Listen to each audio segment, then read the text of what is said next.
Bab 21. Paviliun 10.000 obat adalah salah satu lokasi paling ramai di puncak awan harum. Hampir setiap hari, kerumunan murid sekte luar datang dan pergi. Salah satu alasannya adalah karena 10 prasasti batu, dan alasan lainnya adalah karena paviliun 10.000 obat itu sendiri, yang terletak di tengah-tengah semua prasasti batu tersebut. Di sanalah Anda dapat menukarkan poin jasa dengan tanaman obat dan formula pil. Sesekali juga diadakan ujian untuk promosi menjadi apoteker magang, atau kesempatan ketika pil obat yang diracik oleh berbagai murid dibeli kembali oleh sekte tersebut. Karena berbagai alasan, area tersebut hampir selalu menjadi kancah hiruk-pikuk suara. Karena suasananya yang ramai, tempat itu akhirnya menjadi tempat untuk membicarakan berita terkini. Meskipun awalnya hanya sebagai tempat pertukaran informasi tentang tanaman dan vegetasi, akhirnya, segala hal di sekte tersebut menjadi bahan pembicaraan. Hal-hal besar, hal-hal kecil, bahkan gosip acak pun beredar di antara para murid. Ketika Bai Xiaochun tiba, tempat itu penuh sesak. Beberapa orang datang dan pergi, tetapi sekitar 30 hingga 50% murid berdiri dan mengobrol. Ada juga murid yang berbaris untuk menantang prasasti batu dan mendapatkan tempat di daftar nama. Bai Xiaochun menyelinap di antara kerumunan orang untuk beberapa saat sebelum akhirnya mendekati prasasti batu kedua. Tepat ketika dia hendak berjalan menuju prasasti itu sendiri, dia secara tidak sengaja mendengar 3 murid sekte luar di depan membicarakannya. Kalian dengar apa? Belakangan ini terjadi sesuatu yang sangat aneh di sekte ini. Seseorang sengaja mencuri ayam ekor roh milik Raja Puncak Li. Kabarnya, lebih dari 100 ekor sudah hilang. Maksudmu 100? Kudengar sebentar lagi Raja Puncak Li tidak akan punya ayam sama sekali. Para murid yang bertanggung jawab atas peternakan ayam ekor roh telah memasukkannya ke dalam daftar buronan. Mereka bahkan mengatakan bahwa ketika mereka menangkapnya, mereka akan memotong-motongnya dan memberikannya kepada ayam-ayam itu. Aneh sekali. Kenapa tiba-tiba semua anak ajaib ini muncul di puncak awan harum? Pertama ada kura-kura misterius, dan sekarang bandit ayam perkasa ini. Bai Xiaochun tanpa sadar menundukkan bahunya dengan perasaan bersalah. Lagi pula, dia hanya mencuri beberapa ekor ayam, kan? Siapa yang menyangka hal itu akan menimbulkan kehebohan seperti ini? Dari kelihatannya, hampir semua orang tahu. Terlebih lagi, ketika dia menyadari bahwa ayam berekor roh itu sebenarnya milik Li Qinghou, dia menjadi semakin takut. Astaga, aku tidak mencuri sebanyak itu, pikirnya. Ia hampir merasa seperti sedang dijebak. Tepat ketika ia mencoba memikirkan cara untuk mengubah opini publik tentang masalah pencuri ayam yang hebat itu, ia mendengar suara keributan dari belakangnya. Hei, cewek, kenapa kamu dorong-dorong? Apa kamu terlambat bereinkarnasi atau bagaimana? Lalu kenapa kalau aku mendorongmu? Tidak ada yang istimewa darimu. Kalau kau takut keramaian, untuk apa kau datang ke sini? Seharusnya kau merasa beruntung didorong oleh gadis sepertiku. Anda. Entah mengapa, suara itu terdengar familiar bagi Bai Xiaochun. Ia menoleh dan melihat seorang wanita muda yang cantik dan anggun berdiri di sana, dadanya membusung, tangan di pinggangnya sambil menatap tajam seorang pria bertubuh kekar. Kamu Xiao Mei, kata Bai Xiaochun sambil berkedip. Wanita muda itu memang Hou Xiao Mei, dan ketika dia mendengar suaranya, dia menoleh dan melihatnya, dan kesombongan di wajahnya dengan cepat berubah menjadi kegembiraan. Kakak Xiaochun, itu kau. Serunya, berbalik dan bergegas ke arahnya.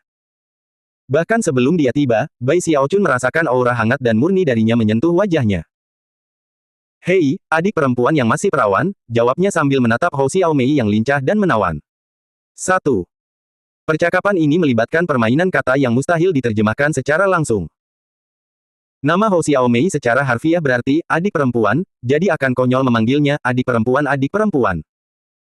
Sebaliknya, ia memanggilnya dengan namanya sendiri, meskipun terdengar agak lucu dan atau genit. Wajah Hou Xiao Mei sedikit memerah menanggapi ucapan Bai Xiaochun. Oh, hentikan, kakak Xiaochun. Katanya dengan manis. Kau suka menggoda, panggil saja aku Hou Xiao Mei. Dan seketika itu juga, wanita muda yang sebelumnya tampak galak itu tiba-tiba menjadi cantik dan menawan. Beberapa murid sekte luar di sekitarnya mulai berbinar-binar. Adapun pria kekar yang baru saja berdebat dengannya, tiba-tiba merinding saat menyadari betapa mudi dan temperamentalnya gadis itu. Kakak Xiaochun, serunya, kakakku pergi dari gunung dan belum kembali, dan ini pertama kalinya aku di sini. Kemana aku harus pergi untuk mendapatkan jilid kedua buku tentang tumbuhan dan vegetasi? Ini benar-benar pertama kalinya dia di sini. Sebelumnya, kakak laki-lakinya selalu membantunya mengurus semuanya, dan sekarang dia sendirian, dia tidak tahu harus berbuat apa. Untungnya, dia bertemu langsung dengan Bai Xiaochun. Bai Xiaochun tersenyum sambil menjelaskan prosesnya kepada Hou Xiaomei, dengan sangat detail. Hou Xiaomei sesekali mengangguk. Saat Bai Xiaochun selesai menjelaskan, Hou Xiaomei tidak hanya merasa bahwa Bai Xiaochun adalah orang yang baik, tetapi juga merasa bahwa Bai Xiaochun sangat berpengetahuan. Setelah selesai, Bai Xiaochun menatap Hou Xiaomei untuk memastikan dia tidak memiliki pertanyaan lagi. Kemudian dia menunjuk ke prasasti batu pertama, yang menguji volume pertama tumbuhan dan vegetasi, dan dengan tenang berkata, lihat prasasti batu itu. Semua orang yang meninggalkan jejak mereka di puncak daftar itu seperti orang terpilih di sekte ini. Siapapun dari mereka adalah tipe orang yang akan mengguncang seluruh dunia kultivasi di masa depan. Aku tak akan menyebutkan semua namanya, hanya nama kedua dalam daftar. Lihat lambang botol ajaib itu. Itu melambangkan salah satu wanita terpilih di puncak awan harum ini, Zhou Xinqi. Zhou Xinqi. Seru Hou Xiaomei, matanya berbinar saat ia melihat lambang botol ajaib itu. Jadi, botol ajaib itu melambangkan murid penguasa puncak, yang memiliki meridian roh tumbuhan dan vegetasi, kakak Zhou, yang ditakdirkan untuk bergabung dengan sekte dalam. Dari cara Hou Xiaomei berbicara tentang Zhou Xinqi, jelas bahwa ia sangat menghormatinya.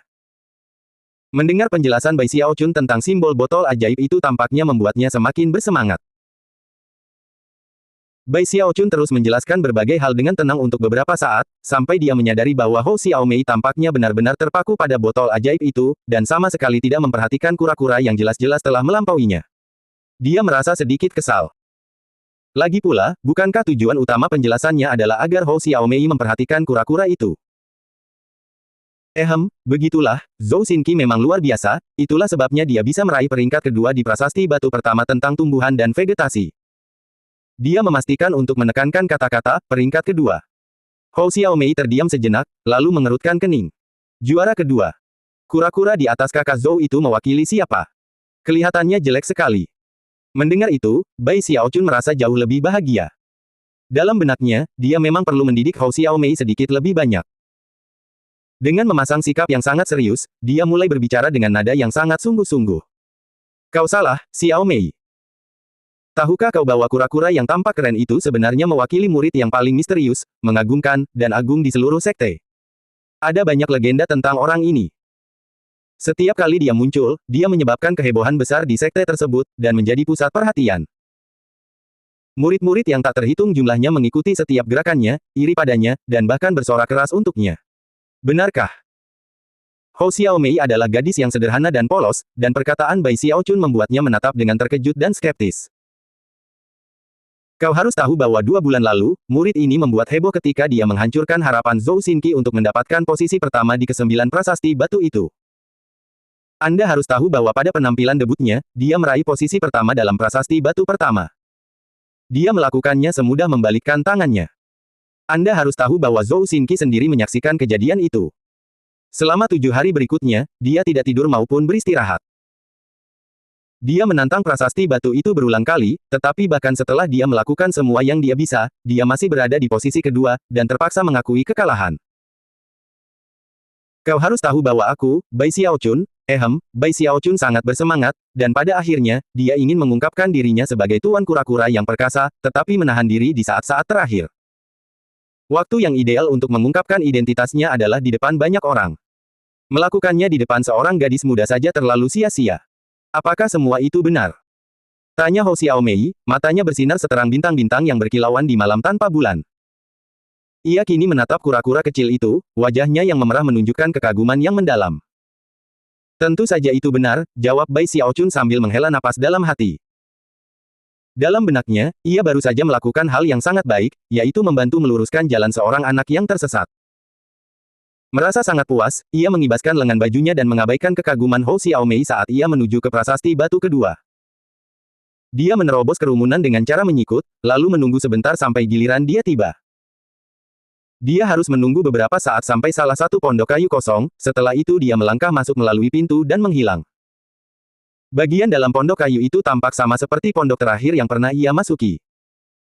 Setelah menggambar seekor kura-kura, pandangannya kabur, dan suara gemuruh memenuhi telinganya.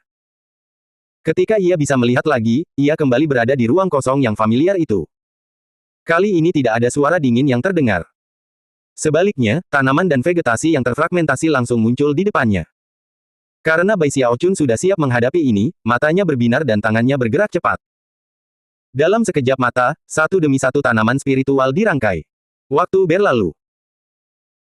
Ketika waktu yang dibutuhkan oleh sebatang dupa itu habis, tersisa kurang dari 5.000 tanaman, yang jauh lebih baik daripada rekor yang ia buat ketika pertama kali diuji untuk waktu yang dibutuhkan sebatang dupa untuk terbakar. Sayangnya, waktu telah habis. Pandangan Bai Xiaochun kabur, dan ketika ia bisa melihat dengan jelas, ia sudah kembali ke pondok kayu. Meskipun sedikit kurang berhasil, ia tetap sepenuhnya yakin dengan hasilnya. Dengan cepat mengambil jilid ketiga buku tentang tumbuhan dan vegetasi, ia berbalik dan berjalan keluar dari pintu pondok kayu, jantungnya berdebar kencang karena antisipasi. Di luar, ia bisa melihat banyak sekali murid sekte luar, banyak di antaranya sedang menatap daftar nama. Bai Xiaochun saat ini merasa sangat heroik. Kali ini aku akan mengguncang seluruh sekte. Aku akan memastikan semua orang tahu bahwa Bai Xiaochun adalah tuan kura-kura yang terkenal. Dia bisa membayangkan bagaimana rasanya menjadi objek pemujaan puluhan ribu murid, dan sudah bisa melihat ekspresi terkejut di wajah Hou Xiaomei. Saat memikirkan hal itu, Bai Xiaochun tak kuasa menahan tawa terbahak-bahak. Lalu ia mengangkat tangannya dengan angkuh, dan hendak berteriak sekuat tenaga bahwa dialah tuan kura-kura yang perkasa, ketika tiba-tiba, sebuah suara terdengar dari antara para murid sekte luar yang berbaris untuk ujian api. Menurutmu, kura-kura kecil yang mencuri perhatian kakak Zhou itu berani muncul? Aku ragu. Penggemar kakak Zhou memang gila. Kudengar mereka mencari kura-kura kecil itu di seluruh tepi selatan sungai. Mereka bahkan menyebarkan kabar bahwa begitu menemukannya, mereka akan mengulitinya hidup-hidup. Aku juga mendengarnya. Bahkan ada beberapa murid sekte dalam yang ikut serta dalam pencarian. Tangan Bai Xiaochun terangkat ke udara saat dia mendengarkan apa yang dikatakan orang-orang. Tiba-tiba, jantungnya mulai berdebar kencang. Ketika dia mendengar bahwa ada murid sekte dalam yang juga mencarinya, dahinya mulai berkeringat, dan dia dengan cepat menggaruk kepalanya, lalu menurunkan tangannya seolah-olah tidak terjadi apa-apa. Dengan amarah yang meluap, dia menerobos kerumunan, dengan ekspresi cemas dan berduka di wajahnya. Ini konyol. Mereka keterlaluan. Yang kulakukan hanyalah meraih juara pertama, kan? Dan sekarang murid sekte dalam ikut campur. Apakah itu sepadan? Kali ini, ekspresinya nyata, dan sama sekali tidak dibuat-buat. Hampir segera setelah dia berhasil masuk ke kerumunan, seseorang memperhatikan bahwa daftar nama pada prasasti batu kedua telah berubah, dan seketika itu juga, terjadilah kehebohan besar. Lihatlah prasasti batu kedua. Kura-kura kecil itu muncul lagi. Ia menduduki peringkat pertama lagi. Siapakah sebenarnya kura-kura kecil ini? Siapapun dia, ia telah meraih 2 peringkat pertama berturut-turut. Sekarang kakak Zhou tidak lagi memiliki 8 posisi pertama, dia hanya memiliki 7. Para murid sekte luar menjadi gempar, dan teriakan panik yang tak terhitung jumlahnya terdengar menggema di mana-mana. Namun, ada satu suara di antara kerumunan itu, seorang gadis, yang berteriak kegirangan. Ayo, kura-kura kecil, ayo. Wanita muda itu tak lain adalah Hou Xiaomei. Berkat dorongan Bai Xiaochun sebelumnya, dia sekarang menjadi penggemar berat kura-kura kecil itu. Sekarang setelah dia tiba-tiba melihat kura-kura kecil itu meraih 2 posisi pertama, rasa kagumnya meningkat pesat. Bahkan, kura-kura kecil itu sekarang telah melampaui Zhou Xinqi di hatinya. Suara keributan bergema bergelombang, hingga semua orang berteriak. Bagaimanapun, kura-kura kecil itu memang sangat terkenal, dan sekarang sekali lagi telah membuktikan melalui tindakannya bahwa siapapun yang diwakilinya layak untuk menantang Zhou Xinqi. Bahkan, ada beberapa orang yang mulai mengantisipasi adegan kura-kura kecil itu melampaui Zhou Xinqi di ke-10 prasasti batu tersebut. Bai Xiaochun berada di tengah kerumunan, masih sedikit sedih, tetapi diam-diam juga merasa puas dengan dirinya sendiri. Ia hanya sedikit menyesal karena tidak ada yang tahu siapa dirinya. Suatu hari nanti, aku akan mengungkapkan bahwa aku adalah Lord Turtle di depan kerumunan yang lebih besar lagi. Janjinya pada diri sendiri. Meskipun telah bersumpah, dia belum siap untuk menyerah. Selanjutnya, dia mulai ikut berteriak. Sesekali, suara melengking terdengar, menarik kerumunan ke dalam keributan yang lebih besar. Astaga! Siapa dia? Aku suka sekali pria ini. Idola rakyat. Dewa kura-kura tak terkalahkan. Berkat teriakan melengking Bai Xiaochun, diskusi para murid sekte luar menjadi semakin memanas. Namun, pada saat itulah terdengar dengusan dingin, dan sesosok muncul dari kerumunan untuk berdiri di atas salah satu pondok kayu. Seorang pemuda berwajah dingin dan muram. Suaranya yang tajam menggema di tengah kerumunan saat ia berkata, lebih baik aku tidak mencari tahu siapa kura-kura kecil sialan itu. Jika aku tahu, dia akan menyesal telah mencuri perhatian dari adik Zhou. Sama. Kura-kura kecil itu mungkin bersembunyi di tengah kerumunan sekarang. Aku akan menemukannya. Suara kedua berasal dari seorang pemuda lain, yang juga terbang ke atap pondok kayu dan memandang dingin ke arah kerumunan. Rupanya dia mengincar Bai Xiaochun, bukan karena dia mengira Bai Xiaochun adalah kura-kura kecil itu, tetapi karena teriakan Bai Xiaochun sebelumnya cukup terang-terangan, dan membuat pemuda itu kesal. Tak lama kemudian, semakin banyak orang mulai mengatakan hal serupa, 7 atau 8 orang. Lebih jauh lagi, ketika mereka melepaskan kekuatan luar biasa dari basis kultivasi mereka, jelas bahwa yang terkuat di antara mereka berada di tingkat ke-7 kondensasi Qi. Orang-orang ini jelas merupakan penggemar Zhou Xinqi, dan bahkan penggemar yang terkenal. Kemunculan mereka di tempat kejadian menyebabkan kerumunan langsung terdiam dan berhenti membicarakan masalah tersebut.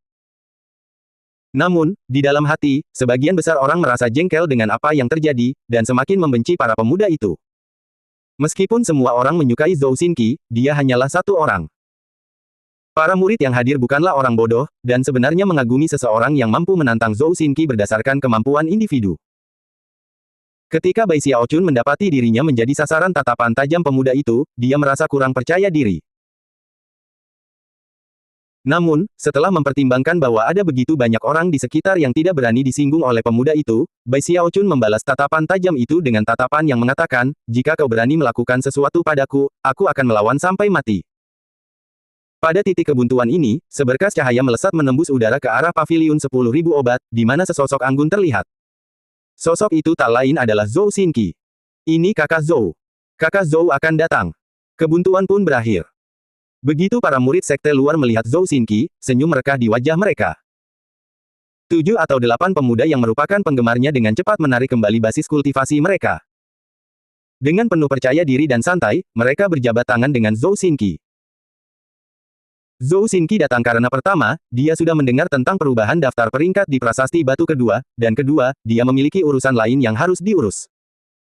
Setelah melihat sekeliling, dia dengan mudah menebak apa yang menyebabkan kebuntuan itu. Dia menatap ke 8 penggemar itu, matanya berkedip-kedip karena ketidakpuasan dan bahkan jijik. Urusan Zhou Xinqi belum mencapai tingkat di mana orang lain perlu ikut campur, katanya dingin.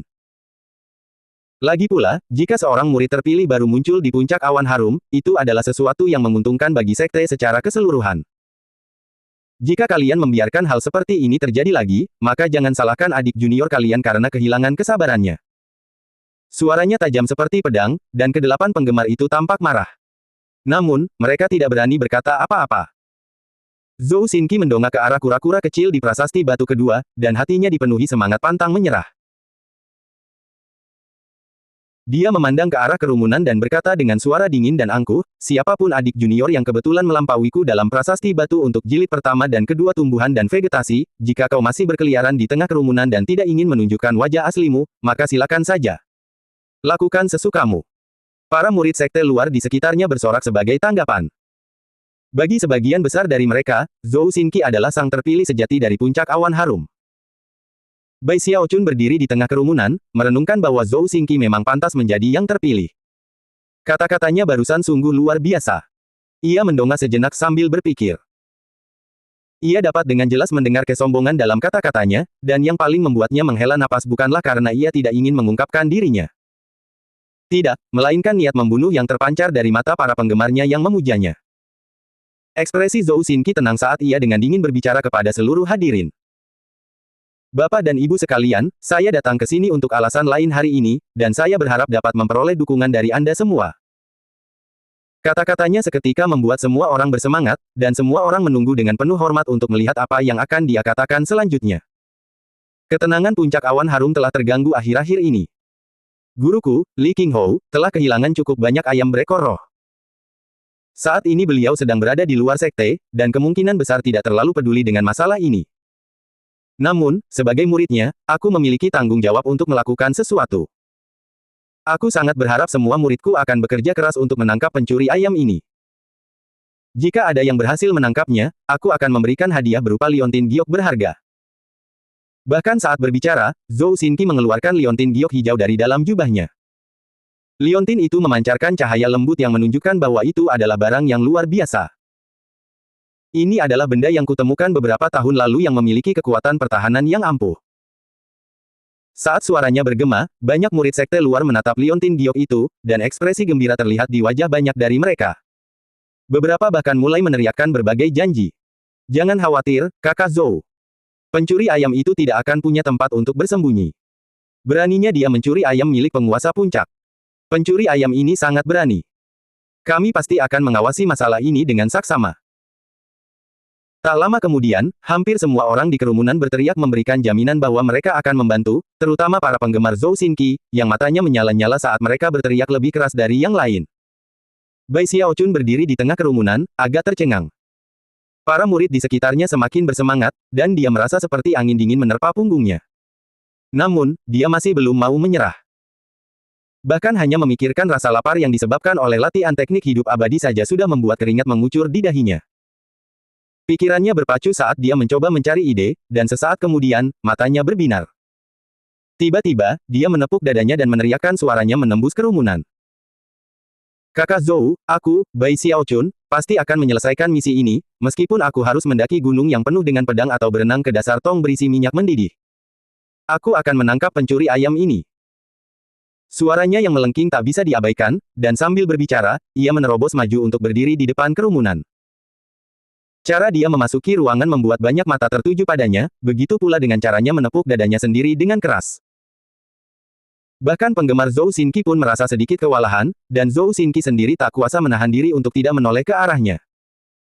Melihat betapa besar dukungan yang diberikan oleh sesama muridnya membuat Zhou Xinqi tersenyum. Dia mengangguk sedikit, dan baru saja akan pergi ketika tiba-tiba, suara Bai Xiaochun yang melengking kembali menggema di antara kerumunan. Kakak Zhou, saya punya saran. Bagaimana kalau kita membentuk satuan tugas pencuri ayam? Jika kita bekerja sama, akan jauh lebih mudah untuk menangkap pengkhianat keji ini, dan melindungi ayam-ayam berekor roh penguasa puncak. Dari nada suara Bai Xiaochun yang penuh keyakinan, tampak bahwa dia bersedia mengerahkan segala upaya untuk menyelesaikan misi yang diberikan oleh kakak Zhou. Zhou Xinqi menatap dengan terkejut. Adapun sebagian besar orang yang hadir, cukup banyak yang menganggap itu ide bagus dan mulai menyuarakan persetujuan mereka. Ide bagus, kata seseorang. Namun, kultivasi tetap menjadi prioritas utama kita, jadi masalah ini harus dilakukan secara sukarela. Zhou Xinqi menatap Bai Xiaochun sekali lagi. Menurutnya, adik juniornya ini tidak hanya adil dan murni, tetapi juga tampak menawan. Selain itu, ia tampak sangat setia kepadanya, yang memberinya kesan yang sangat baik. Sambil mengangguk, ia tersenyum padanya. Karena ide ini diutarakan oleh adik junior yang bersemangat ini, saya sarankan agar dia membentuk satuan tugas pencuri ayam. Ambil 10 pita sutra ini untuk digunakan sebagai tanda pengenal bagi anggota satuan tugas. Dengan itu, dia mengeluarkan 10 pita sutra biru dari dalam tas penyimpanannya. Dengan lambaian tangan, dia melemparkannya ke arah Bai Xiaochun, dan pita-pita itu mendarat di tangannya. Jangan khawatir, kakak, aku akan mengurus semuanya. Dia berdiri di sana dengan pita sutra di tangan, tampak lebih bangga dari sebelumnya. Bahkan, dia tampak seperti tidak akan tunduk pada siapapun dalam hal ayam-ayam milik penguasa puncak, dan bahkan rela mengorbankan nyawanya untuk tujuan itu. Mata Zhou Xinqi berbinar kagum, dan dia tak kuasa menahan diri untuk berpikir bahwa sangat sedikit adik junior yang bertanggung jawab seperti ini di sekte tersebut. Setelah melirik penampilan Bai Xiaochun yang menawan untuk terakhir kalinya, dia berbalik dan pergi. Para penggemar Zhou Xinqi tidak senang melihatnya tiba-tiba akur dengan Bai Xiaochun. Terlebih lagi, mereka juga menyesal tidak mendapatkan simpati Zhou Xinqi dengan cara yang begitu menjilat. Setelah Zhou Xinqi pergi, para murid dari peternakan ayam spiritual juga pergi, sambil mengucapkan terima kasih yang sebesar-besarnya kepada kerumunan. Mereka terutama mengucapkan terima kasih kepada Bai Xiaochun, yang berdiri di sana dengan dada membusung sambil mengutuk pencuri ayam. Kemudian, dia mengorganisir satuan tugas pencuri ayam, mengisinya dengan murid-murid lain yang basis kultivasinya tidak melebihi miliknya. Akhirnya, Bai Xiaochun bergegas pergi, menyeka keringat di dahinya. Sambil menghela napas, dia berpikir. Hampir saja. Aku hampir kehilangan akses ke sumber makananku. Untung kau begitu pintar dan cepat tanggap, Bai Xiaochun. Hehe. Setelah sampai pada titik ini dalam alur pikirannya, Bai Xiaochun merasa sangat puas dengan dirinya sendiri. Sambil bersenandung kecil, dia kembali menuju ke arah kediamannya di halaman. Kembali di halaman, bambu musim dingin di ladang roh tumbuh sangat tinggi. Sekarang tingginya 3 meter, lebih tebal dari betisnya, dan penampilannya mengejutkan. Malam itu, ketika awan gelap memenuhi langit dan segalanya tampak gelap gulita, Bai Xiaochun duduk di sana dengan mata terbuka lebar, menjilat bibirnya. Malam gelap, dan aku merasa lapar lagi. Saat itu sudah larut malam, dan puncak awan harum diselimuti kegelapan. Jika Anda mengulurkan tangan di depan Anda bahkan tidak akan bisa melihat jari-jari Anda. Selain angin yang berbisik, semuanya terasa damai dan sunyi. Bahkan suara burung dan binatang pun tidak terdengar. Bai Xiaochun bergegas menembus kegelapan, ikat pinggang sutra Zhou Xinqi terikat di lengannya, mengikuti jalan yang menuju ke salah satu peternakan ayam berekor roh. Saat ia melaju, sesekali ia akan bersembunyi di semak-semak terdekat dan melanjutkan perjalanan dengan bersembunyi. Tak lama kemudian, peternakan ayam ekor roh terlihat di depan. Sebagian besar ayam sedang tidur, meskipun beberapa berjalan mondar-mandir. Bahkan ada satu ayam yang berjalan ke arah Bai Xiaochun. Dia berjongkok di semak-semak, menjilati bibirnya sampai ayam berekor roh mendekati pagar. Tepat saat dia mengeluarkan jangkrik bambunya, jantungnya berdebar kencang, dan tatapan waspada memenuhi matanya. Pada saat yang sama, teriakan terdengar dari belakangnya ketika banyak sosok menyerbu ke arahnya di tengah malam. Mereka bahkan membawa bola api yang memancarkan cahaya terang ke malam hari. Pencuri ayam sialan. Akhirnya kau menunjukkan wajahmu. Kami sudah menunggumu di sini selama berhari-hari. Sekarang kami telah mengepungmu, mari kita lihat bagaimana kau mencoba melarikan diri. Saat teriakan itu bergema, 8 sosok mendekati Bai Xiaochun, benar-benar mengepungnya. Mereka adalah para murid yang bertugas merawat ayam-ayam itu. Bahkan setelah berhari-hari dengan susah payah menunggu, mereka tidak pernah membayangkan bahwa hari ini akan menjadi hari di mana semua usaha mereka membuahkan hasil. Hati mereka dipenuhi dengan semangat kebenaran saat mereka bersiap untuk segera menegakkan keadilan terhadap pencuri ayam itu. Ketika kata-kata mereka terdengar, Bai Xiaochun awalnya sangat gugup. Tapi kemudian dia mendongak sambil berpikir sejenak dan mendengus dingin. Diam kalian semua, katanya. Tenangkan suara kalian. Kata-katanya diucapkan tanpa sedikit pun kesopanan, seolah-olah keadilan berpihak padanya. Dia tidak berusaha melarikan diri, tetapi malah dengan angkuh berdiri, memastikan bahwa gelang sutra di lengannya terlihat jelas. Lihat itu, tanyanya. Aku kapten dari satuan tugas pencuri ayam. Sambil mengerutkan kening, dia menatap ke-8 murid itu, jelas tidak senang. Perkembangan mendadak ini membuat ke-8 penyusup itu menatap dengan terkejut. Beberapa murid ini telah melihat Bai Xiaochun sebelumnya pada hari itu. Setelah mengamatinya lebih dekat, mereka mulai ragu-ragu. Salah satu murid tampak agak skeptis dengan situasi tersebut. Oh, ini adik Bai. Wah. Apa yang kau lakukan di sini larut malam begini, Kata-katanya menyebabkan murid-murid lain menatap Bai Xiaochun dengan curiga. Sambil mengibaskan lengan bajunya dan mengerutkan kening, Bai Xiaochun dengan marah berkata, kakak Zhou sendiri yang meminta saya menjadi kapten satuan tugas pencuri ayam, jadi tentu saja saya akan melakukan segala daya untuk menangkap pencuri ayam itu. Saya bahkan rela menghentikan rutinitas kultivasi malam saya untuk datang ke sini dan menunggu. Namun, mengingat betapa gaduhnya kalian, saya yakin pencuri ayam itu sudah lama melarikan diri. Dia benar-benar terlihat seperti orang yang sedang berusaha menangkap pencuri. Para murid peternakan ayam saling bertukar pandangan cemas, dan beberapa dari mereka bahkan tampak sedikit malu. Adapun murid yang paling curiga, ekspresinya sedikit melunak, meskipun dia masih tampak belum sepenuhnya yakin.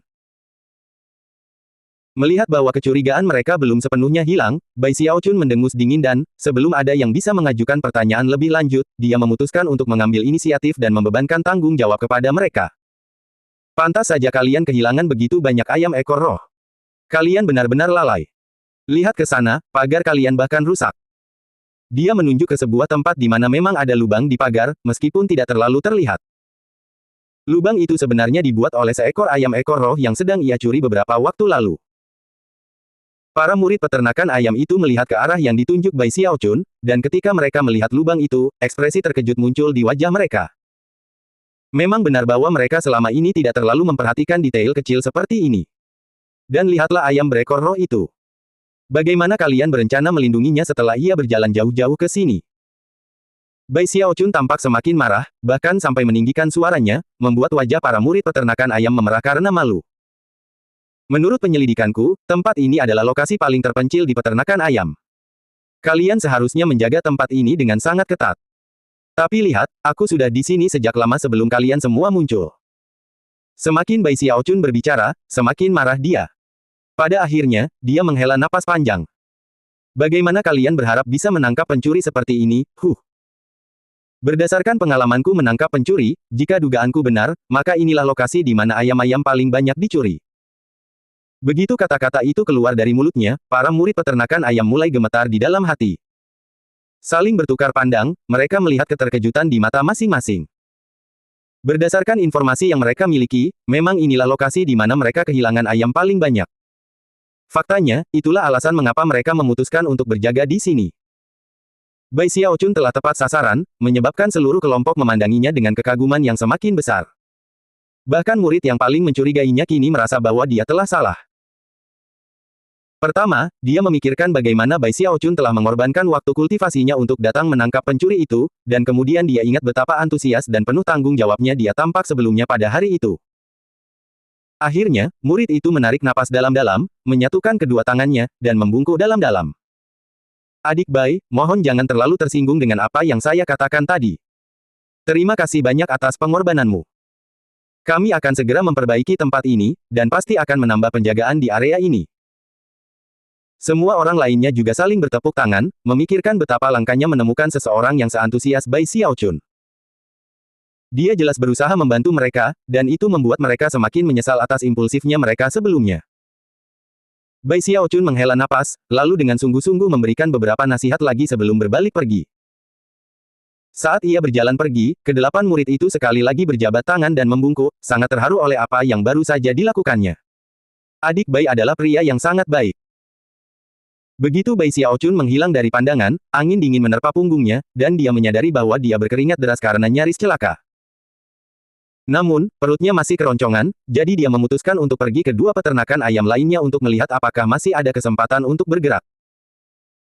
Ia berjalan santai menyusuri jalan setapak di gunung, melihat sekeliling dengan hati-hati untuk memastikan ia tidak diikuti. Ekspresinya tampak serius saat ia memikirkan cara mencuri seekor ayam dari peternakan ayam berikutnya. Saat angin bertiup, pita sutra yang diikatkan di lengannya berkibar. Sementara itu, di udara malam yang gelap, seorang wanita berdiri di atas sutra biru yang melayang, sama sekali tidak terdeteksi oleh siapapun di bawah saat dia mengamati situasi di bagian puncak awan harum ini. Tiba-tiba, ekspresinya berubah saat dia melihat Bai Xiaochun berjalan, mengamati sekeliling dengan waspada. Matanya perlahan mulai bersinar penuh pujian. Adik junior kecil ini benar-benar menjalankan tanggung jawabnya dengan serius. Tentu saja, wanita itu adalah Zhou Xinqi, yang telah memeriksa daerah tersebut. Sebelumnya, ada banyak murid yang berpatroli, tetapi seiring berjalannya malam, sebagian besar dari mereka kembali berlatih kultivasi. Bai Xiaochun adalah satu-satunya yang berada di luar dan benar-benar berusaha menangkap pencuri itu. Dengan kehadirannya, pencuri ayam itu pasti harus mengendalikan diri. Zhou Xinqi memalingkan muka lalu kembali ke gua immortalnya, merasa jauh lebih tenang dengan situasi tersebut. 2 jam kemudian, Bai Xiaochun telah kembali ke kediamannya di halaman. Begitu masuk, dia menepuk tas penyimpanannya untuk mengeluarkan 2 ekor ayam ekor roh. Sambil terkekeh, dia mencabut bulu ayam-ayam itu dan melemparkannya ke dalam wajan, tak lama kemudian, aroma harum memenuhi udara, membuatnya ngiler. Kemudian, dia bahkan tidak menunggu ayam-ayam itu dingin sebelum melahapnya dengan rakus. Akhirnya, dia bersendawa, menepuk perutnya, lalu berbaring, tampak begitu puas hingga hampir terlihat seperti mabuk. 1 bulan lagi berlalu, selama waktu itu Bai Xiaochun dengan sungguh-sungguh keluar pada malam hari, tampak sangat serius saat ia muncul secara acak untuk memeriksa berbagai peternakan ayam. Meskipun begitu, ayam-ayam itu tetap saja hilang. Mereka seolah menghilang tanpa jejak, yang merupakan misteri besar. Para murid peternakan ayam semakin merasa kehilangan muka. Dipenuhi semangat, mereka terus bersumpah untuk tidak menyerah sampai pencuri ayam itu dipenjara. Bai Xiaochun tampaknya menanggapi hal ini dengan lebih serius daripada mereka. Dia sepenuhnya berdedikasi untuk membela peternakan ayam, seolah-olah dia bahkan tidak mau beristirahat sampai pencuri itu tertangkap. Bahkan ada satu kesempatan di mana dia berjaga di sebuah peternakan ayam selama 4 hari 4 malam. Upaya keras yang dilakukan tampaknya memberi tekanan besar pada pencuri ayam itu, dan tingkat pencurian tampaknya telah berkurang. Namun, pencuri itu tidak menghilang sepenuhnya. Akhirnya, hampir setengah dari ayam ekor roh di puncak awan harum telah hilang, dan yang tersisa sebagian besar adalah ayam muda. Pada akhirnya, bahkan para murid peternakan ayam pun mulai menyalahkan diri sendiri, dan tak kuasa menahan napas. Mereka berpendapat bahwa jika anggota gugus tugas pencuri ayam lainnya seteliti adik Bai, maka pencuri ayam itu pasti sudah tertangkap. Zhou Xinqi menjadi sangat cemas. Suatu siang ketika Bai Xiaochun sedang duduk bersila di salah satu peternakan ayam, mengamati sekeliling dengan waspada, sehelai sutra biru terbang turun dari atas, di mana Zhou Xinqi berada. Setelah melihat siapa orang itu, Bai Xiaochun dengan ramah memanggil, "Kakak Zhou." Ketika mata indah Zhou Xinqi tertuju pada Bai Xiaochun, dia tersenyum dan berkata, "Bekerja keras ya, adik Bai." Tak lama kemudian, murid-murid lain di daerah itu bergegas datang, berkumpul di sekitar Zhou Xinqi dan juga Bai Xiaochun. "Hadirin sekalian, saya menyampaikan terima kasih yang sebesar-besarnya atas bantuan Anda baru-baru ini," katanya lembut. "Saya sungguh berterima kasih. Namun, pencuri ayam itu masih tetap berani seperti biasanya. Karena itu, saya akan bergabung dengan Anda untuk berjaga." Setelah melihat sekeliling kelompok itu, dia sedikit mengerutkan kening dan melanjutkan, "Saya bertanya-tanya apakah mungkin pencuri ayam itu memiliki hubungan dengan guru saya. Jika tidak, bukankah dia juga akan mencuri ayam ekor roh dari puncak gunung lainnya?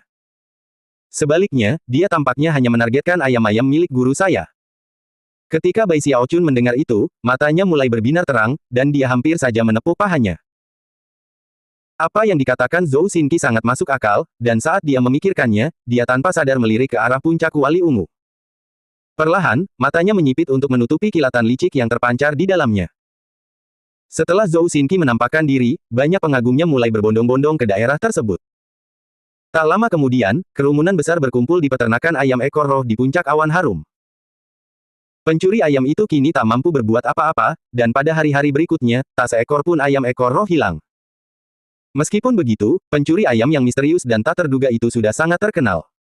Bahkan, banyak orang menyebutnya si iblis pencuri ayam.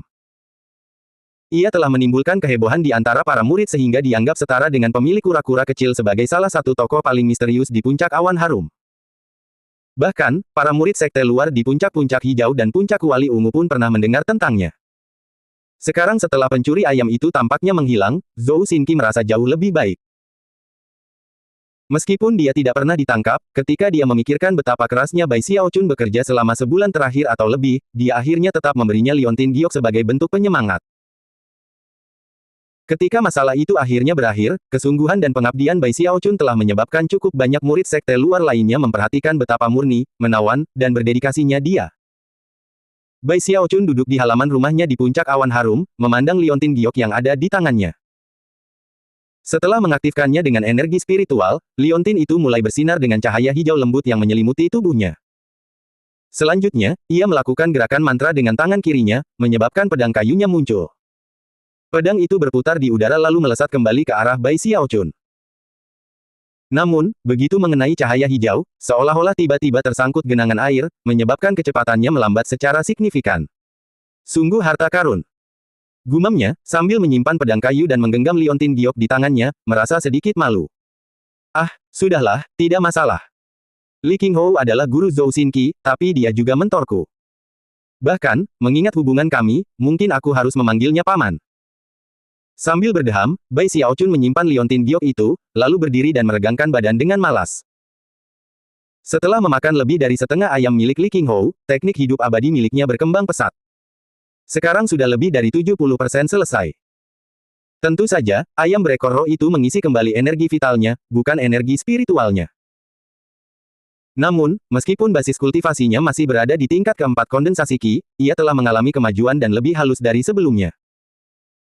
Dia mengubur semua tulang ayam di tanah spiritual, yang sekarang dipenuhi begitu banyak energi spiritual sehingga hampir tidak masuk akal.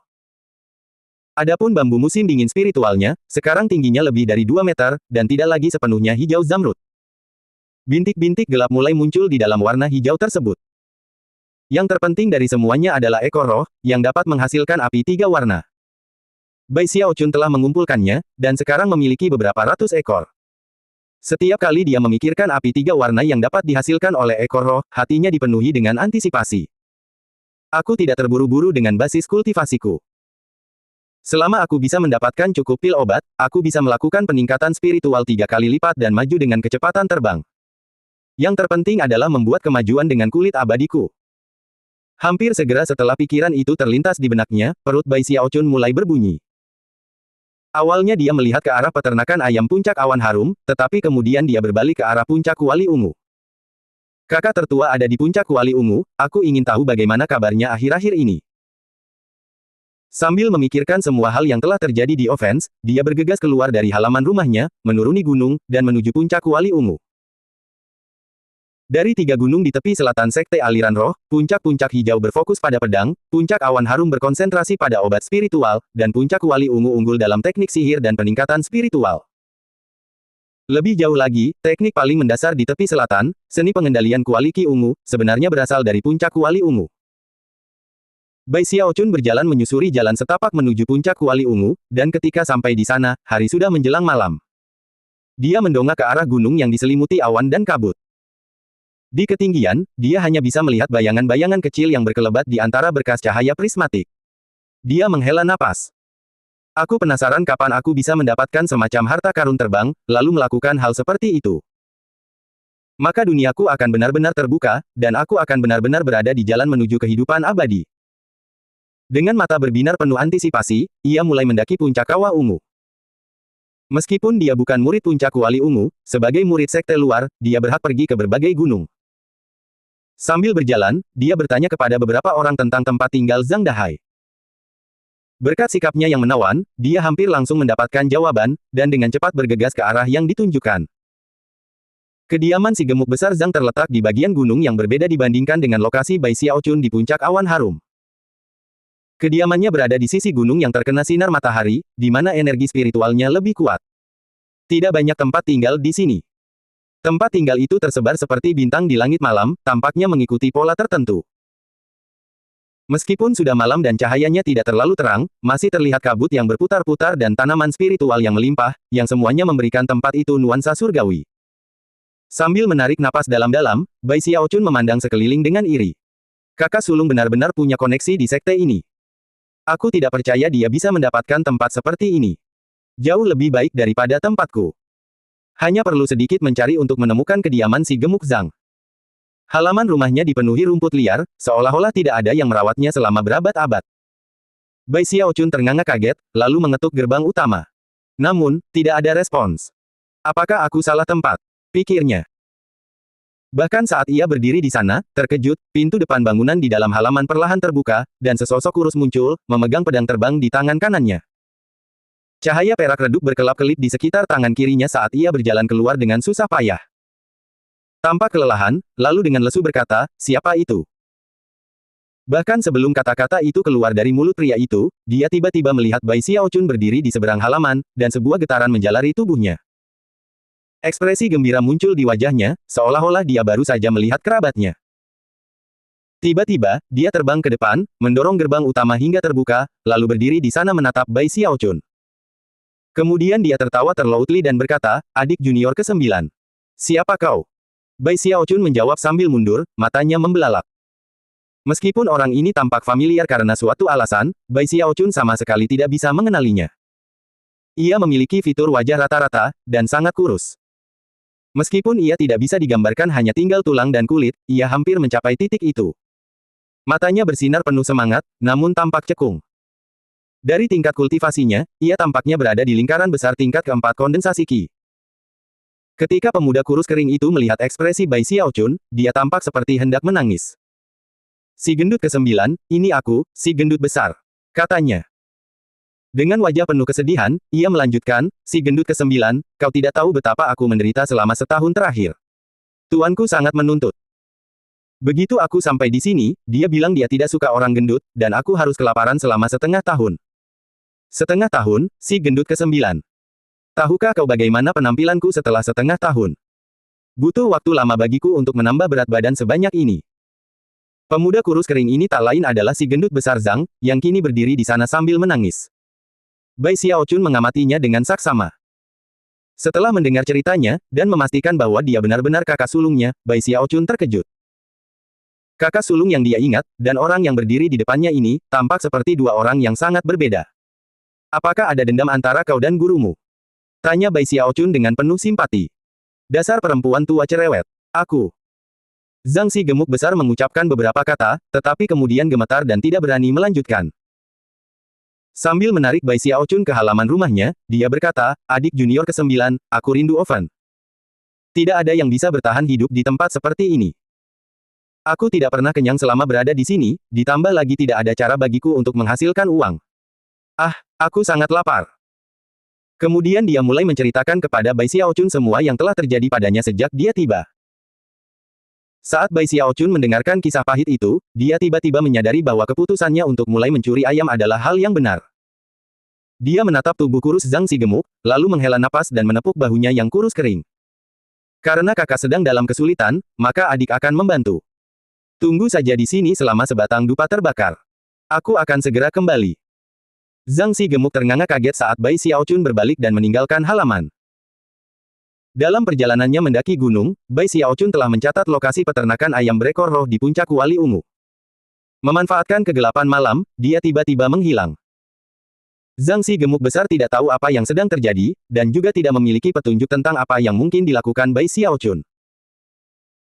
Dia menunggu di gerbang depannya selama waktu yang dibutuhkan sebatang dupa untuk terbakar, setelah itu Bai Xiaochun kembali, membawa seekor ayam ekor roh di masing-masing tangannya. Ketika si gemuk Zhang melihat ayam berekor roh, matanya membelalak. Namun, sebelum dia sempat berkata apa-apa, Bai Xiaochun segera membawanya ke halaman. Mengabaikan si gemuk Zhang, Bai Xiaochun dengan cekatan mengeluarkan wajan, merebus air, mencabuti bulu ayam, dan memasukkannya ke dalam wajan. Setelah itu, dia membersihkan debu dari lengan bajunya, mengangkat dagunya, dan menatap si gemuk Zhang. Zhang Si gendut terengah-engah, dan matanya membelalak. Dia menunjuk ke arah ayam-ayam di dalam wajan, lalu kembali menatap Bai Xiaochun, dan ekspresi tak percaya muncul di wajahnya. Kakao! Jangan bilang kau adalah iblis pencuri ayam dari puncak awan harum. Bai Xiaochun terkekeh. Kemudian, seolah-olah dia sangat suci prosesnya, dia meletakkan tangannya di atas wajan dan mengirimkan energi spiritual untuk memastikan daging ayamnya empuk sempurna. Tak lama kemudian, aroma harum tercium. Bai Xiaochun meraih ke dalam wajan, mengambil sepotong kaki ayam, lalu memberikannya kepada Zhang Si gemuk. Makan. Katanya, menirukan cara si gemuk besar Zhang menyerahkan jamur ajaib itu kepadanya ketika ia pertama kali bergabung dengan offense. Zhang Si gendut menelan ludah beberapa kali sambil menatap kaki ayam itu. Akhirnya, dia meraihnya dan melahapnya. Sejak saat itu, Bai Xiaochun tidak perlu berkata apa-apa. Zhang Si gendut terbang ke wajan dan langsung mencelupkan wajahnya ke dalamnya. Kedua ayam itu dengan cepat habis dimakan hingga tersisa tulangnya, tetapi dia tidak bisa berhenti di situ. Suara renyah terdengar saat dia mengunyahnya juga. Akhirnya, dia menepuk perutnya, lalu berbaring, tampak hampir mabuk karena puas. Kemudian dia dan Bai Xiaochun saling bertukar pandang dan mulai tertawa. Ninfati, kau luar biasa, katanya, tampak sangat bangga. Kau benar-benar memperhatikan di offense. Aku tidak pernah menyangka bahwa si pencuri ayam yang terkenal dari Fragrant Cloud Peak ternyata adalah saudaraku. Kultivasi pada dasarnya adalah hal yang menantang surga. Sebagai kultivator, wajar untuk bersaing dengan langit, dan bertarung dengan manusia. Kau harus mengandalkan dirimu sendiri. Apa artinya beberapa ekor ayam roh? Bai Xiaochun melambaikan tangannya, tetapi tidak dapat menyembunyikan betapa senangnya dia pada dirinya sendiri. Dia telah merahasiakan identitasnya terlalu lama. Mampu membagikannya, dan kemudian melihat ekspresi wajah si gemuk besar Zhang, membuatnya merasa luar biasa. Sayangnya, aku sudah makan begitu banyak ayam ekor roh di puncak awan harum sehingga hanya anak ayam yang tersisa. Rasanya tidak enak, kalau tidak, aku akan mengajakmu tinggal bersamaku di sana, dan kita bisa makan sepuasnya setiap hari. Kau pasti akan kembali gemuk lagi. Bai Xiaochun menghela napas. Ketika Zhang Si gemuk mendengar itu, matanya berbinar, dan dia segera merangkak berdiri. Puncak Kuali Ungu juga memilikinya.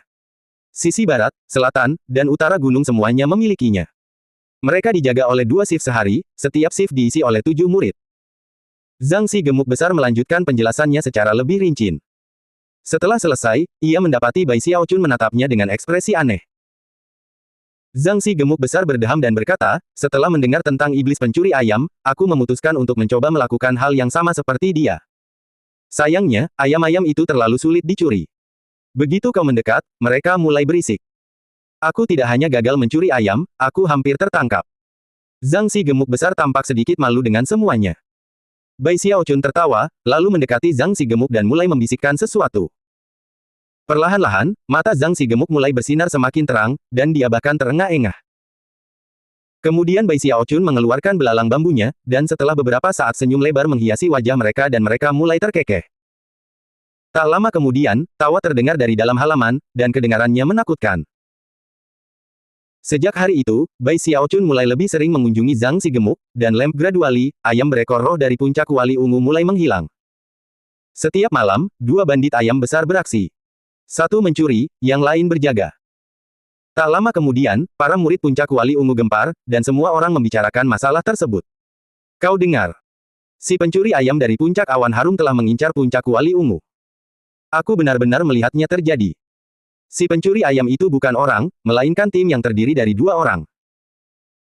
Ketika berita itu sampai ke puncak awan harum, para murid sekte luar di sana semuanya menarik napas dalam-dalam dan memandang dengan simpati ke arah puncak wali ungu. Jadi, iblis pencuri ayam itu telah belajar untuk bersikap seimbang. Dia akhirnya tidak lagi mencuri ayam dari puncak awan harum kita. Sampai pada titik di mana, sebulan kemudian, desas-desus menyebar dengan sangat cepat. Bahkan Su Meixiang, pemimpin puncak Violet Cauldron Peak, yang tak lain adalah si tua cerewet yang disebut-sebut oleh si Gemuk Zhang, pun mengetahui apa yang sedang terjadi.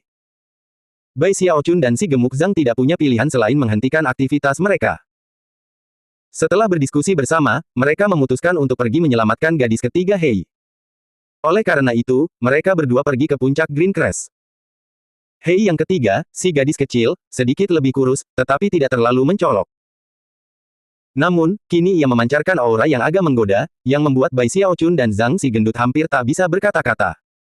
Mereka bahkan hampir tidak mengenalinya. Wajahnya yang sebelumnya gelap kini tampak agak anggun. Orang bisa dengan mudah membayangkan bagaimana, jika ia terus menurunkan berat badan, ia akhirnya akan berubah menjadi wanita yang benar-benar cantik. Namun, begitu dia mendengar tentang ayam berekor roh, matanya mulai berbinar. Sejak saat itu, ayam berekor roh di Green Crest Peak mulai menghilang. Saat ini, iblis pencuri ayam sudah sangat terkenal di tepi selatan sungai. Hampir mustahil menemukan murid sekte luar yang belum pernah mendengar tentangnya, dan bahkan para pelayan pun tahu namanya. Tak lama kemudian, para tetua memperhatikan masalah tersebut. Meskipun iblis pencuri ayam akhirnya menghilang tanpa jejak, dan tidak pernah muncul kembali, Hei si gadis ketiga dan Zhang si gemuk besar terlihat bertambah berat badannya. Meskipun mereka tidak sehebat dulu, mereka tetap jauh lebih tegap. Adapun Bai Xiaochun, dia akhirnya menyelesaikan 81 siklus, akhirnya memuaskan rasa laparnya. Pada saat itulah mereka bertiga berhenti mencuri ayam. Meskipun 81 siklus teknik hidup abadi tidak dilakukan secara berurutan, melainkan dibangun secara bertahap dari waktu ke waktu, hasilnya tetap sama persis. Pada suatu hari, Bai Xiaochun duduk di halaman rumahnya di puncak awan harum, ekspresinya muram. Kulitnya memancarkan denyutan berwarna besi, dan bahkan berpendar dengan cahaya hitam yang berkedip-kedip. Aura luar biasa terpancar darinya, membuatnya tampak buas dan liar. Dia telah menahan rasa sakit selama 81 hari dan kemudian kelaparan selama 81 hari. Kombinasi itu berubah menjadi kekuatan mengejutkan yang meledak di dalam diri Bai Xiaochun, berulang kali. Setiap letusan dipenuhi dengan energi vital yang tak terbatas, yang kemudian mengalir ke kulit Bai Xiaochun, menyebabkan kulitnya semakin berwarna seperti besi. Cahaya hitamnya semakin menyilaukan, dan kekerasan kulitnya meningkat secara eksponensial. Pada akhirnya, sampai pada titik di mana jika ada orang yang kebetulan melihatnya berdiri di sana, mereka akan mengira sedang melihat patung besi, bukan manusia sungguhan. Pikirannya kacau balau saat semburan energi itu terus berlanjut. Setelah yang ke-19 kalinya, dia menyadari bahwa semburan itu sama sekali tidak melambat, tetapi justru meningkat intensitasnya. Bai Xiaochun tidak bergerak sedikit pun, bahkan sepertinya tidak bernapas. Namun, jika diperhatikan dengan saksama, semua pori-pori di tubuhnya melebar saat ia diam-diam menyerap energi langit dan bumi di sekitarnya. Setelah 81 letusan, kulit abadiku akan mencapai tahap awal penyelesaian, dan aku akan berada di tahap kulit besi. Ingatan tentang teknik hidup abadi itu melayang di benak Bai Xiaochun, dan ekspresi tegas dan tak tergoyahkan terlihat di wajahnya. Semua kerja kerasnya selama setahun terakhir, termasuk menanggung semua rasa sakit dan kelaparan. Semuanya untuk momen ini. Gemuruh. Energi vital di dalam dirinya meletus sekali lagi, dan warna kulitnya semakin gelap seperti besi. Setiap kali energi vital mengalir ke dalam daging kulitnya, seolah-olah sedang ditempa oleh pukulan ribuan palu tempa. Saat itu, dia memancarkan energi, seperti senjata ilahi yang sedang dalam proses penempaan.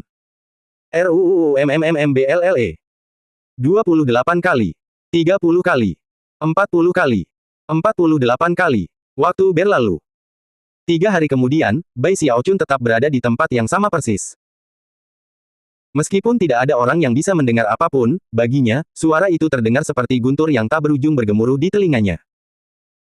Namun, pada titik inilah energi vital di dalam dirinya meledak untuk ke-49 kalinya. Tiba-tiba, kekuatannya berlipat ganda, dan getaran menjalari tubuhnya. Pada saat yang sama, retakan kecil mulai muncul di kulitnya, seolah-olah tidak dapat bertahan lebih lama lagi. Meskipun retakannya sedikit, begitu muncul, hati Bai Xiaochun langsung merasa cemas. Jadi, tanda-tanda kematian yang akan datang akhirnya muncul. Bai Xiaochun mengerutkan kening. Pendahuluan teknik hidup abadi menyebutkan retakan seperti ini. Selama proses mencapai tahap awal keberhasilan, retakan tersebut pasti akan muncul. Berapa lama setiap individu dapat bertahan akan bergantung pada kemauan mereka, dan pada akhirnya akan menentukan kualitas kulit abadi di masa depan. Sekalipun kamu tidak bertahan lama, kamu tetap bisa berhasil mengembangkan kulit abadi. Namun, kualitasnya tentu saja tidak akan sempurna. Jika Anda mampu bertahan melewati ke-81 letupan energi vital, maka Anda dapat mencapai keadaan kesempurnaan tanpa celah. Mata Bai Xiaochun berbinar penuh tekad sesaat sebelum ia menutupnya kembali. Ledakan dahsyat terus meletus di dalam dirinya. 50 kali. 60 kali. 70 kali. Tanpa diduga, satu tarikan napas membawanya melewati 5 hari penuh, di mana ia bertahan hingga melewati 70 kali. Retakan yang menutupi tubuhnya begitu banyak sehingga kulitnya hampir menyerupai kulit kura-kura. Di banyak tempat, retakan-retakan itu menyatu, membuatnya menyerupai vas bunga pecah yang telah disatukan kembali. Dia tampak seperti akan hancur kapan saja. Hanya 7 kali lagi. Pikirnya, matanya benar-benar merah. Terengah-engah, dia mengatupkan rahangnya, dan sifat kejam dalam kepribadiannya kembali muncul. 74 kali. 77 kali. 79 kali. Bai Xiaochun mendongakkan kepalanya dan meraung, meskipun raungannya tidak terlalu keras, lebih seperti geraman teredam. Tubuhnya bergetar saat ia menahan letusan lain, mencapai total 80 letusan.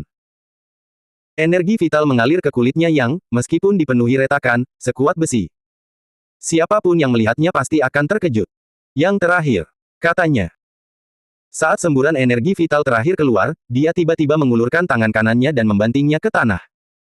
Suara dentuman keras terdengar, dan sebuah kawah besar muncul. Ledakan terakhir energi vital meletus saat semuanya mencapai kesimpulan. Energi vital dalam jumlah tak terbatas mengalir ke kulitnya, menyebabkan retakan itu langsung menghilang, membuatnya tampak ramping dan halus. Cahaya hitam itu lenyap, dan dia tampak sama cerah dan murni seperti sebelumnya. Namun, sekarang kulitnya jauh lebih keras daripada kulit biasa, meskipun tidak ada yang bisa mengetahuinya hanya dengan melihatnya. Bai Xiaochun berdiri di sana terengah-engah sejenak sebelum mendongak ke kawah yang baru saja ia buat di tanah. Kemudian ia melihat kulitnya, dan ekspresinya berseri-seri. Akhirnya, ia menengadahkan kepalanya dan tertawa terbahak-bahak. Dia melambaikan tangan kanannya, menyebabkan pedang kayunya terbang keluar, yang kemudian berubah menjadi sinar hitam yang menebas lengan bawahnya. Begitu mengenai sasaran, terdengar bunyi dentingan logam, dan pedang kayu itu tiba-tiba terlempar ke belakang. Sedangkan lengannya, terasa seperti digigit nyamuk. Ketika dia memeriksa titik benturan, kulitnya sama sekali tidak terluka. Kulit abadi. Serunya, tak mampu menahan kegembiraannya. Harus diakui bahwa pedang kayunya bukanlah benda magis biasa. Pedang itu telah menerima peningkatan spiritual 2 kali lipat. Meskipun terbuat dari bahan biasa, karena peningkatan spiritual tersebut, pedang itu dapat dianggap sebagai benda magis yang layak bagi seorang terpilih. Meskipun demikian, pedang itu sama sekali tidak melukainya. Bai Xiaochun tiba-tiba bergerak cepat, melesat ke depan. Suara mendengung terdengar saat dia tiba-tiba muncul lebih dari 30 meter jauhnya. Dia sekarang dapat bergerak berkali-kali lebih cepat dari sebelumnya, membuatnya sangat gembira. Adapun kekuatan yang bisa ia lepaskan, hanya dengan melihat kawah di tanah saja sudah menunjukkan bahwa kekuatannya berkali-kali lebih besar dari sebelumnya.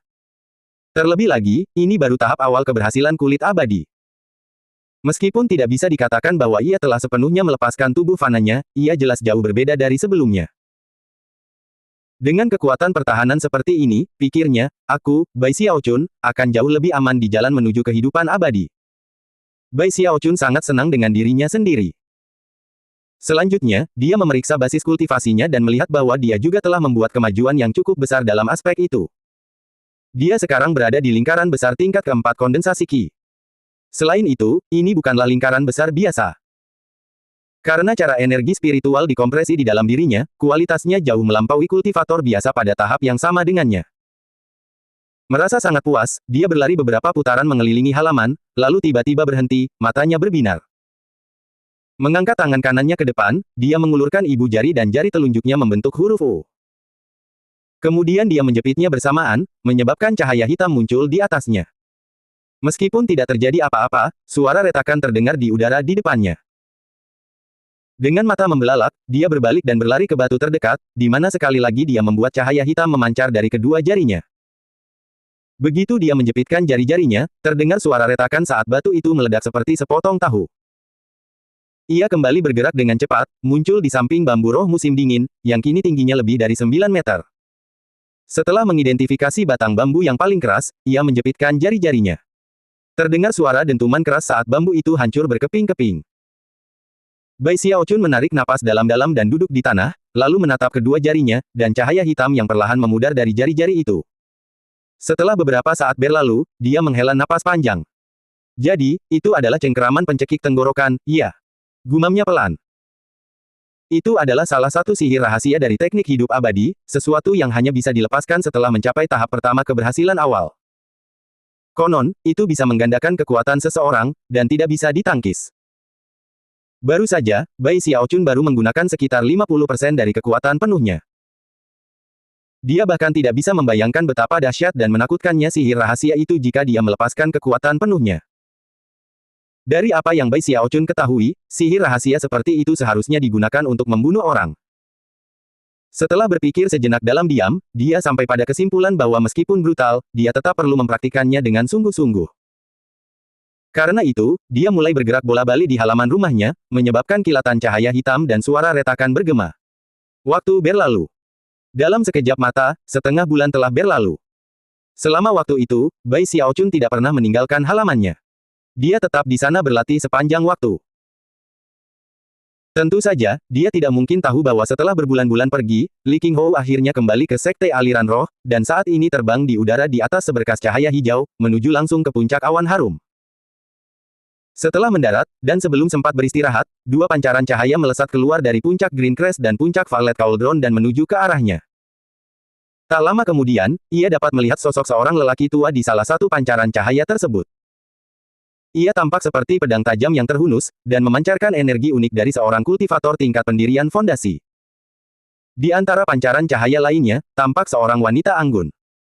Ia tampak seperti kecantikan alami, memesona meskipun ekspresi wajahnya aneh. Seolah-olah ia tidak tahu apakah harus tertawa atau menangis. Bersama lelaki tua itu, ia mendarat di puncak gunung. Kedua orang ini adalah pemimpin puncak dari puncak Green Crest dan puncak Violet Cauldron. Setelah tiba di puncak Fragrant Cloud, mereka berdiskusi secara pribadi dengan Li Qinghou, lalu pergi. Li Qinghou berdiri di puncak awan harum, menggosok pangkal hidungnya. Akhirnya, ia mengirimkan semacam indera ilahi, memfokuskannya pada 3 peternakan ayam ekor roh di berbagai lokasi di gunung itu. Ketika ia melihat bahwa yang tersisa hanyalah anak ayam, ia pun tampak bingung, seolah tidak tahu harus tertawa atau menangis. Sambil menghela napas, ia mengibaskan lengan bajunya dan mulai berjalan menuruni gunung. Dari arah yang ia tuju. Sepertinya dia sedang menuju langsung ke halaman kediaman Bai Xiaochun. Bersambung.